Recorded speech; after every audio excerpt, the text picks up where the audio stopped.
Here I'd like to share with you how I've been using ChatGPT to encourage my students to articulate their understanding, but also for students to work in pairs so that they can check the knowledge and understanding of each other. So here we're using peer assessment checklists, and as the name suggests, we are asking ChatGPT to create a peer assessment checklist of a particular topic. Here you can see it's the pathway of blood through the heart, and I'm saying one student will explain to another the pathway of blood through the heart, starting with the vena cava. The other student will refer to the assessment checklist to see how well the first student's done, and they simply check off the points that they've made or not.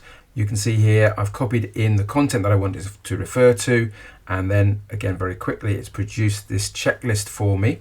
I think it's really great. I like the way it's given me the did the student mention it and did they explain it correctly. So there's a couple of things that the listening student needs to pay attention to. You need to check, of course, that this has been correctly made in terms of the right, correct factual information and the right pathway. But if you're happy with it, then you can pick this up as well and paste this and then use that as a Word doc, for example. I'll show you that in a moment. What I also really liked about this, though, we're familiar with ChatGPT asking us these supplementary questions towards the end of its piece of work. It's asking me, now, would you like me to turn this into a printable worksheet? And I thought, yeah, that would be really, really great. And so I've said yes, and here it is. Much more sort of appealing, I think, easy to work with. And I simply, if you noticed up here, I've downloaded this, and when you do that, you're asked whether you want to download it as a PDF, a Word doc, or a Markdown if you wanted to.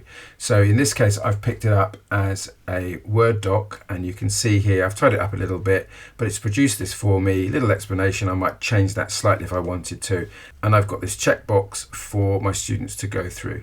I think this is a really, really helpful way for both the student who's articulating the particular topic to be able to do that, but also to check understanding. So potentially another way in which you can use ChatGPT to transform your teaching, but also to enhance student learning.